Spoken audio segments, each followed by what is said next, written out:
Assalamu alaikum everyone. I hope you all are doing very well. So in today's class we'll continue the examples of unit number 4. So इससे previous lectures में हमने examples देखी थी exercise 4.1 and 4.2 से related. आज की class में हम exercise 4.3 से related examples देखनी है जो कि unit number 4 examples part 3 होगा. So without any further delay let's start our today's class. Of page number 74 से आपके पास examples start हो जाती हैं. Most important examples हैं unit number 4 की. ये सारी examples आपने बहुत ध्यान से देखनी है. सबसे पहले हमारे पास HCF आ जाता है. अगेन अगर एक्सरसाइज नहीं देखी तो पहले एक्सरसाइज वाला लेक्चर लास्ट में देख लीजिए. एक्सरसाइज 4.3 लेक्चर अपलोड किया हुआ है ताकि जब आप ये एग्जांपल्स देखेंगे तो आपको ये एग्जांपल्स बहुत इजी लगेंगी. ठीक है. सो एग्जांपल नंबर 19 हमारे पास क्या है. Find the HCF of 6x² y 9x² y. HCF का क्या मतलब होता है. Common factor. दोनों नंबर्स को फैक्टराइज करना होता है और उनमें जो कॉमन नंबर जो को भी कॉमन हमारे पास नंबर आ रहा होता है वो हमने लिखना होता है. वो हमारे पास HCF होता है. तो 6x² y. सबसे पहले 6 किन दो नंबर्स को मल्टा है. 2 3 6.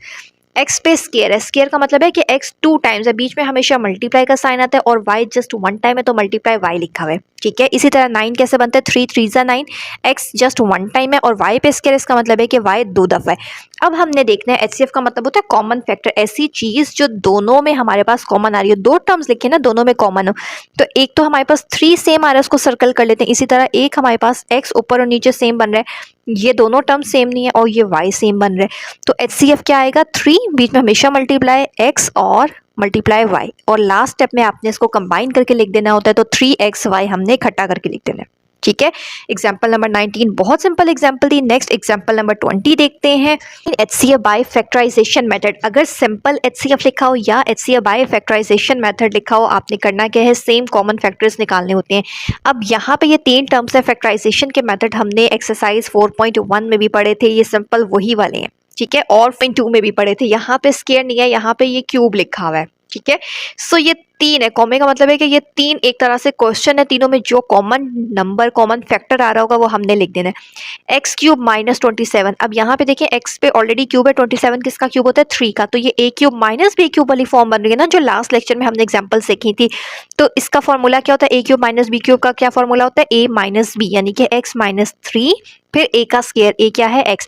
ए का स्क्वायर प्लस ए बी होता है. ए एक्स और बी क्या है 3. दोनों में से जो मर्जी पहले लिखते हैं. प्लस बी का स्क्वायर तो बी क्या है 3. अब लास्ट स्टेप करना होता है एक्स का स्क्वायर 3x और 9 3 का स्क्वायर क्या होता है 9. फैक्टराइज हो गया. अब अगला फैक्टराइज करते हैं. X square plus 6x minus 27 इसको फैक्टराइज करते हैं.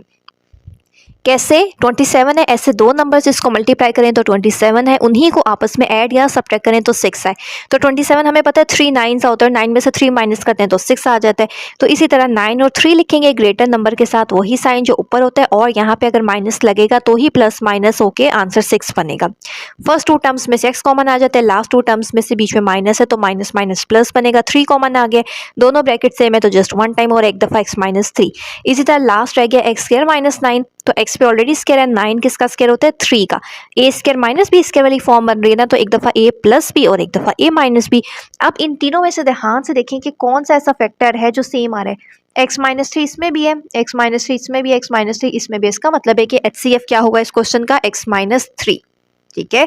इसी तरह नंबर 21 देखिए जो हमारे पास HCF बाय डिवीजन मेथड से रिलेटेड क्वेश्चन है. अगर क्वेश्चन में प्रॉपर्ली मेंशन है कि आपने HCF फाइंड करना है बाय डिवीजन मेथड तो फिर आपने उसको उसी मेथड से करना है. फिर आपने उसको फैक्टराइजेशन से नहीं करना. ठीक है. डिवीजन मेथड कैसे करते हैं उससे रिलेटेड भी एक्सरसाइज में हमने क्वेश्चन किए थे.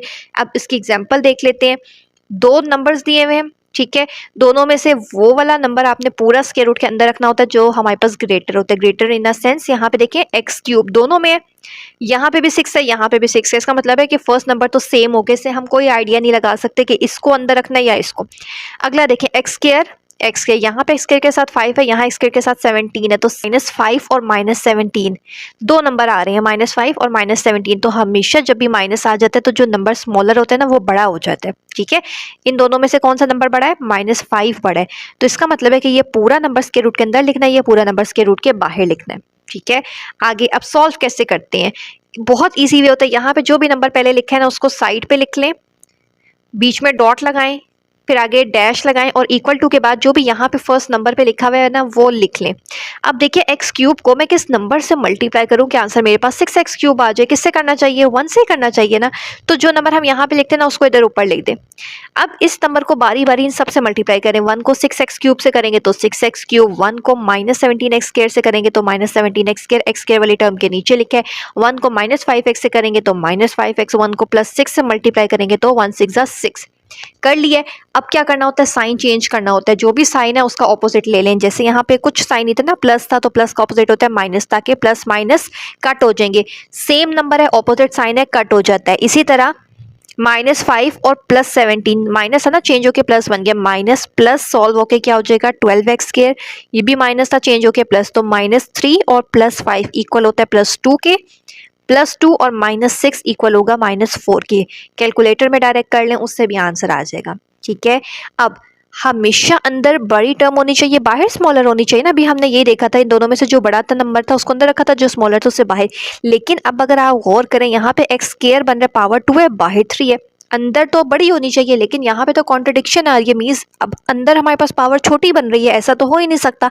इसका मतलब है कि ये डिवीजन यहीं पे ब्रेक होगी और आपने क्या करना होता है, देखना होता है कि इन तीनों में से कोई नंबर कॉमन आ रहा है, सिर्फ नंबर लेना होता है। तो 2 6 जा 12 होते हैं, यहाँ पे भी 2 है और ये 2 2 जा 4 है। तो तीनों टर्म्स में से हम 2 कॉमन ले लेते हैं। यहाँ क्या रह जाएगा 6x स्क्वायर, यहाँ क्या रह जाएगा सिंपल x, क्योंकि 2 बाहर चला गया, और यहाँ 2 2 जा 4 होता है तो एक 2 बाहर चला गया, सिंपल क्या रह गया 1 2। जब भी आप कोई नंबर कॉमन लेते हैं तो आपने उसको खत्म कर देना। मीन्स कि अब हम उससे इग्नोर करें, अब उसका क्वेश्चन में कोई काम नहीं है। ठीक है, अब देखें 2 नंबर्स बच गए, एक जो भी हमने ये लिया है और एक जो ऊपर है। हमेशा जब डिवीजन ब्रेक हो रही होती है तो आपने जो नंबर कॉमन लिया उसको इग्नोर करना है, और एक ये नंबर है और एक ये, इन दोनों में से कौन सा ग्रेटर है, जिसकी पावर बड़ी है, ये वाला। इसको दोबारा से स्क्वायर के अंदर रखना है और इससे आपने डिवाइड करना है। ये देखें कैसे डिवाइड वैसे ही करते हैं। 6x के जो भी फर्स्ट टर्म है इसको हम किस नंबर से मल्टीप्लाई करेंगे, आंसर मेरे पास क्या बन जाए 6x क्यूब। यहाँ स्क्वायर है ना तो स्क्वायर क्यूब कैसे बनेगा, अगर यहाँ पे एक x और लिख देंगे तो फिर ये सेम बन जाएगा। इसका मतलब है कि इस x के साथ इन तीनों नंबर्स को मल्टीप्लाई किया। x को 6x से करेंगे तो 6x क्यूब, x को +x से करेंगे तो x स्क्वायर, x को -2 से करेंगे तो -2x। साइन चेंज कर लिया तो ये प्लस माइनस कट हो गया। यहाँ पे साइन चेंज किया तो माइनस माइनस प्लस होके 18x स्क्वायर बन जाएगा। 17 के साथ माइनस है तो यहाँ पे भी माइनस आ जाएगा, क्योंकि बड़े नंबर के साथ जो साइन होता है वही हमारे पास आंसर में आ जाता है। फिर माइनस प्लस माइनस, -5 और +2 -3 बन जाता है, और ये +6 एज इट इज। अगेन अभी भी क्वेश्चन खत्म नहीं हुआ, जब तक 0 नहीं आता तब तक डिवाइड करना है। अगेन देखें 6x स्क्वायर किससे मल्टीप्लाई करें। अब देखिए अंदर पावर छोटी नहीं है, अंदर बड़ी ही है, x स्क्वायर और x स्क्वायर। अगर अंदर छोटी होती तो फिर आप दोबारा से कॉमन लेते, अभी छोटी नहीं है, बराबर है, तो अगेन सोल्व हो सकता है। x स्क्वायर को हम किस नंबर से मल्टीप्लाई करें कि आंसर मेरे पास ये पहला वाला नंबर -18x स्क्वायर बन जाए। तो सबसे पहले तो देखिए ना कि 6 को किससे मल्टीप्लाई करें कि -18 आ जाए। 6 3 सा होता है ना, माइनस का साइन है तो -3, बस इस -3 और x स्क्वायर सेम है तो -3 को इधर ऊपर लिखना है और बारी बारी इन तीनों नंबर्स के साथ मल्टीप्लाई किए। -3 को 6x से करेंगे तो -18x स्क्वायर, -3 को +x से करेंगे तो -3x, -3 को -2 से करेंगे तो -+6। अगेन साइन चेंज करें, माइनस है तो प्लस ये नंबर कट हो गया, माइनस है तो प्लस ये कट हो गया, प्लस है तो माइनस ये नंबर कट हो गया, आंसर क्या आ गया 0। तो इसका मतलब है कि डिवीजन में आंसर 0 आ गया, तो HCF क्या होगा, ये वाला नंबर। ठीक है, सो यहाँ पे हमारा एग्जाम्पल नंबर 21 भी जो है वो कंप्लीट हो जाती है। नेक्स्ट अब हमारे पास एग्जाम्पल नंबर 22 से LCM स्टार्ट हो रहा है। LCM वाले क्वेश्चन भी हमने एक्सरसाइज में किए हुए हैं। LCM का मतलब होता है कॉमन फैक्टर भी देखने हैं जो HCF में निकाले थे, और नॉन कॉमन भी या अनकॉमन भी जो रह गए हैं वो भी लेने हैं, और उन दोनों को मल्टीप्लाई करके जो आंसर आता है उसको हम LCM ले लेते हैं। क्वेश्चन लिखा हुआ है 4x square 8x cube y। 4 कैसे होता है 2 × 2 x पे स्क्वायर, इसका मतलब है कि x 2 टाइम्स है और y 1 टाइम है। इसी तरह 8 कैसे बनता है 2 × 2 × 2, ऐसे ही है ना, LCM लेना है, ऐसे करके लेना होता है। 2 4 जा 8, 2 2 जा 4, 2 1 जा 2, 3 दफ़ा 2 है लिख लिया। x के ऊपर क्यूब है, इसका मतलब है x 1 2 3 टाइम्स है, y पे स्क्वायर है तो y 2 टाइम है। अब कॉमन ले, सबसे पहले कॉमन, ये 2 कॉमन आ रहा है, यहाँ पे भी ये 2 सेम आ रहा है, x और 2 सेम नहीं है, इसी तरह ये x और x सेम बन रहा है। ऊपर एक y, नीचे वाले एक y के साथ हम कॉमन ले लेते हैं। ठीक है, तो कॉमन क्या आ रहा है 2 2x और y लिख लिए कॉमन में 2x, दो दफ़ा x आएगा, ये देखिए एक दफ़ा ये वाला x आ रहा है और इसी तरह एक ऊपर ये x है और नीचे भी तो एक x है ना, इसी तरह ये वाला x भी हमने नीचे कॉमन में लिख देना है और एक दफ़ा y, तो मल्टीप्लाई कर लें 2 2 4 x स्क्वायर y, ठीक है। और अगर पावर्स का और शॉर्टकट मेथड देखना हो ना तो देखिए x स्क्वायर और x पावर 3 दोनों में से जो स्मॉलर पावर होती है ना वो आ जाती है, और y पावर 2, तो दोनों में से स्मॉलर पावर कौन सी है, y की पावर 1, तो वो 1 इधर लिख लिए, ऐसे करते हैं। इसी तरह नॉन कॉमन जो रह गए हैं, कौन से रह गए थे, ऊपर से हमारे पास कुछ भी नहीं रह गया था, नीचे एक 2 रह गया था, एक x रह गया था और एक y रह गया था, तो 2xy, तो एलसीएम का मतलब होता है common multiply non common, common का आंसर लिखें, नॉन कॉमन का आंसर लिखें, तो 2 4 जा 8 x स्क्वायर और x कितनी पावर बन जाएगी, 2 और 1 ऐड होकर 3, y और y कितनी दफ़ा लिखा हुआ है, 2 दफ़ा, तो y की पावर क्या बन जाएगी 2। सो इस तरीके से एग्जाम्पल नंबर 22 भी कंप्लीट हो जाती है। नेक्स्ट एग्जाम्पल 23 देख लें, वो भी सेम है, अगेन एलसीएम है, तीनों को आपने फर्स्ट को हमने मिड टर्म ब्रेक से किया, मीन्स के ऐसे दो नंबर्स इसको मल्टीप्लाई करें तो 2 आए, उन्हीं को आपस में ऐड या सब्ट्रैक्ट करें तो 3 आ जाए। तो ऐसे कौन से नंबर होते हैं जिनको मल्टीप्लाई करने से 2 आता है, 2 1 2 और 2 में 1 ऐड करते हैं तो 3 आ जाता है। तो इस नंबर को मैंने ब्रेक कर लिया 2 और 1 में, ठीक है, कॉमन लिए दोनों में से, यहाँ से आंसर आ गया। इसी तरह एक्स स्क्वायर माइनस 1, ए पे पहले से स्क्वायर है, 1 पे हम खुद से स्क्वायर लिख सकते हैं, तो एक दफ़ा ए माइनस भी, एक दफ़ा ए प्लस भी। इसी तरह आखिरी अगेन मिड टर्म ब्रेक है, ऐसे दो नंबर्स इसको मल्टीप्लाई करें तो 4 है और ऐड और सब्ट्रैक्ट करें तो 5 है, तो वो कौन से दो नंबर हैं, 4 1 जा 4 ही होता है, तो 4 और 1 दोनों के साथ अगर माइनस आएगा तो फिर ये -5 बनेगा। दोनों में से x कॉमन ले लेना है, इन दोनों में कुछ भी कॉमन नहीं है तो 1 आ जाता है। जब पहले माइनस होता है तो वो माइनस प्लस फिर माइनस में चेंज हो जाता है, जो सेम है वो एक दफ़ा, जो रह गया वो एक दफ़ा। कॉमन फैक्टर कौन से बनेंगे, x minus 1 x minus 1 x minus 1 तीनों में था, लिख लिए। नॉन कॉमन जो रह गया, एक x माइनस 2 रह गया था, x प्लस 1 रह गया, यहाँ x माइनस 4 रह गया था, लिख लिए। एलसीएम का मतलब होता है कॉमन और नॉन कॉमन को मल्टीप्लाई कर देते हैं, तो यहाँ पे देखें, यहाँ पे हमने कॉमन और नॉन कॉमन की जगह उसकी वैल्यूज लिखी है, मल्टीप्लाई करने का मतलब है सबको इकट्ठा करके लिख दें। और एक स्टेप अगर और ऐड करना है तो यहाँ पे देखें a माइनस बी और a प्लस बी है ना, तो वो हमें पता है फॉर्मूला इक्वल होता है a square minus B square के, तो इन दोनों की जगह मैंने simple a square minus B square लिख दिए और बाकी x माइनस 2 और x minus 4 as it is. तो यहाँ पे हमारी एग्जाम्पल नंबर 23 भी जो है वो कंप्लीट हो जाती है, ठीक है। नेक्स्ट एग्जाम्पल नंबर 24 देख लेते हैं, जो हमारे पास जो रिलेशनशिप बिटवीन एचसीएफ और एलसीएम वाले क्वेश्चंस हमने लास्ट से किए थे उसी तरह का एक क्वेश्चन है, और स्पेसिफिकली अगर हम देखें तो क्वेश्चन नंबर 4 जैसा क्वेश्चन है, ठीक है, एक्सरसाइज 4.3 में LCM and HCF of two polynomial, LCM और एचसीएफ दो गिवन है। एलसीएम का वर्ड पहले, इसका मतलब है ये एलसीएम की वैल्यू है, एचसीएफ का वर्ड बाद में, इसका मतलब है कि ये एचसीएफ की वैल्यू है। If one of the polynomial is this, find the other. एक पॉलिनोमियल ये है, एक मीन्स पी ऑफ एक्स, पहले वाले को पी ऑफ एक्स कह देते हैं, अदर दूसरा फाइंड करना है तो उसको हम क्यू एक्स कह देते हैं, ठीक है। तो जब भी ये चार चीज़ें किसी क्वेश्चन में आ जाती हैं तो फिर हमने कौन सा फॉर्मूला यूज़ करना होता है, ये वाला जो ऊपर लिखा हुआ है, LCM multiply HCF P x multiply Q x, लिख लिए। अब इसमें से जो चीज़ अननोन है ना वो आप उसी साइड पे रहने दें, बाकी जो चीज़ें गिवन है वो एक साइड पे ले लेते हैं।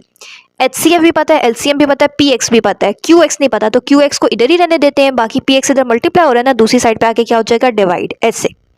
अब इनकी जगह बस वैल्यू पुट करें, एलसीएम की जगह एलसीएम की वैल्यू, एचसीएफ की जगह एचसीएफ की वैल्यू और पीएक्स की जगह पीएक्स की वैल्यू, कर लिए। अब सिंपल आपने क्या करना है, इन दोनों नंबर्स को डिवाइड कर लें। डिवाइड कर लेते हैं, डिवाइड कैसे करेंगे, इस नंबर को अंदर रखें, इस नंबर को बाहर, ऐसे डिवाइड करना जैसे अभी किया था। एक्स स्क्वायर को किससे मल्टीप्लाई करें, एक्स क्यूब बन जाए, सिंपल एक्स से, तो इस एक्स को बारी बारी इन तीनों से मल्टीप्लाई किया, ये लिख लिया। यहाँ पे साइन चेंज करने हैं, ये प्लस और माइनस के साथ हमेशा कट होगा, माइनस प्लस -10 और -10 और +12 कितना हो जाएगा, +2x स्क्वायर, +11 और -35 कितना हो जाएगा, -24x और ये +70 as it is. Again X square को किससे मल्टीप्लाई करेंगे, 2x स्क्वायर आ जाए, सिंपल 2 से, तो +2 ऊपर लिख लिया और इस +2 को बारी बारी इन तीनों नंबर्स के साथ मल्टीप्लाई किया, तो ये आंसर आ गया 2x स्क्वायर, फिर 2 को 12 से करेंगे 24x, फिर 2 को 35 से करेंगे तो 70। साइन एंड में चेंज करेंगे तो सेम नंबर है, ऑपोजिट साइन होंगे और वो कट हो जाएंगे, आंसर क्या आ जाएगा, 0, ठीक है। इसका मतलब है कि यहाँ पे हमारे पास रिमाइंडर 0 आ गया ना। इसका मतलब है जब भी हमने दो नंबर्स को डिवाइड करना होता है तो हमारे पास क्या आंसर क्या आ रहा था, x + 2। तो यहाँ पे मैंने इन दोनों को डिवाइड कर लिया, तो इसकी जगह इसका आंसर x + 2 लिख दिया और ये x - 7 as it is. Last में क्या करना है, अभी भी दो ब्रैकेट्स हैं, सो अभी भी ये दो ब्रैकेट्स आ रही हैं, तो लास्ट में इसको मल्टीप्लाई कर लें, x को x से करेंगे x स्क्वायर, x को -7 से करेंगे -7x, इसी तरह 2 को x से करेंगे 2x, 2 को 7 से करेंगे -14। सॉल्व कर लें एक स्टेप और, तो -7 और +2 -5 होता है, ये -14 as it is. Example number 24 भी कंप्लीट हो जाता है। अगर आपको लग रहा है कि ये एग्जाम्पल्स बहुत जल्दी जल्दी एक्सप्लेन हो रही हैं, इतना डिटेल से नहीं हो रही, ये इसलिए क्योंकि इस पर एक्सरसाइज क्वेश्चन बहुत डिटेल के साथ एक्सप्लेन किए हुए हैं, तो एग्जाम्पल्स भी सेम टू सेम बिल्कुल वही हैं, इसीलिए एग्जाम्पल्स को हम जल्दी जल्दी सिर्फ एक दफ़ा देख रहे हैं। फिर नेक्स्ट एग्जाम्पल नंबर 25 क्या लिखी हुई है, द एलसीएम ऑफ दो नंबर्स हैं, the LCM and this, find the HCF. क्या मतलब है, इसका मतलब है कि हमारे पास दो नंबर्स हैं, दो पोलिनोमियल हैं, उसका एलसीएम ये है, एलसीएम इस ये लिखा हुआ है ना, इसका मतलब है एक को आप पी एक्स कह दें या फर्स्ट पोलिनोमियल कह दें, एक को आप क्यू एक्स या फिर सेकंड पोलिनोमियल कह दें, और एलसीएम कौन सा है, ये जो इसके बाद लिखा हुआ है। फाइंड क्या करना है, एचसीएफ। तो फॉर्मूला हमें पता है वही वाला यूज होता है जब ये चार चीजें आ जाती हैं, मल्टीप्लाई एचसीएफ। अब P x multiply Q x लिखें या प्रोडक्ट ऑफ टू पोलिनोमियल लिखें, एक ही बात है। प्रोडक्ट का मतलब ये दो पोलिनोमियल है, इनका मल्टीप्लाई करना, ठीक है, एक ही बात है, जो इजी लग रहा है लिख लें। एचसीएफ फाइंड करना तो उसको इधर ही रहने दिए, एलसीएम इधर एक्स्ट्रा मल्टीप्लाई हो रहा है, दूसरी साइड पे आके क्या हो जाएगा, डिवाइड। पी एक्स और क्यू एक्स की जगह उसकी वैल्यू पुट की है, एलसीएम की जगह उसकी वैल्यू पुट किया। अब इसको सिंपल सॉल्व करना है, मीन्स कि आपने देखना है कि ऊपर और नीचे कटिंग हो सकती है। अभी तो ऊपर और नीचे कोई भी ब्रैकेट सेम नहीं बन रही, तो कॉमन लेके देखते हैं। इन दोनों में से हम x की पावर 2 और x की पावर 1 स्मॉलर पावर बाहर आ जाती है, x कॉमन ले लिए, y की पावर 1, y की पावर 2, y की पावर 1 बाहर आ गए। एक्स वाई, इसमें से हमने एक एक्स कॉमन ले लिया, एक दफ़ा एक्स लिखेंगे, एक दफ़ा वाई था वो ऑलरेडी कॉमन ले लिया, अब नहीं लिखना। एक एक्स था वो बाहर लिख दिए, वाई दो दफ़ा, एक दफ़ा बाहर लिख दिया तो एक दफ़ा वाई लिख देंगे। इन दोनों में से कुछ भी कॉमन नहीं आ सकता, इसमें से कुछ कॉमन नहीं आ सकता। अब देखिए एक्स प्लस वाई कट हो गया, एक्स वाई कट हो गया, क्या रह गया एक्स, और ब्रैकेट में क्या रह गया एक्स प्लस वाई। सो इस तरीके से हमारी एग्जाम्पल नंबर 25 जो है वो कंप्लीट हो जाती है। मैंने ट्राई किया है कि आपको बहुत डिटेल से एक एक क्वेश्चन एक्सप्लेन किया जाए ताकि कहीं पे भी कोई भी कंफ्यूजन आपको बाकी ना रह जाए। लास्ट 2 लेक्चर्स भी इन्हीं एग्जांपल्स पे चैप्टर नंबर 4 के अपलोड किए हैं। एक लेक्चर एक्सरसाइज 4.1 से रिलेटेड एग्जांपल्स का अपलोड किया, एक लेक्चर एक्सरसाइज 4.2 से रिलेटेड जो एग्जांपल्स थी सारी वो अपलोड किया है, और आज का लेक्चर हमने एक्सरसाइज 4.3 से रिलेटेड जो एग्जाम्पल्स थी वो सारा कंप्लीट किया है। So I hope you find this lecture informative. Still कोई कंफ्यूजन है, कोई क्यूरी है तो आप कमेंट सेक्शन में पूछ सकते हैं। चैनल पे न्यू है तो चैनल को लाजमी सब्सक्राइब कर लीजिए। वीडियो अच्छी लगे तो वीडियो को लाइक एंड शेयर लाजमी कर लीजिए, and stay connected with us ताकि नेक्स्ट पार्ट हम जैसे इसका अपलोड करें जो एक्सरसाइज 4.4 से रिलेटेड होगा आप लोगों तक फ़ौरन उसका नोटिफिकेशन पहुंच जाए और आप उसको देख सकें। So stay connected with us and thanks for watching.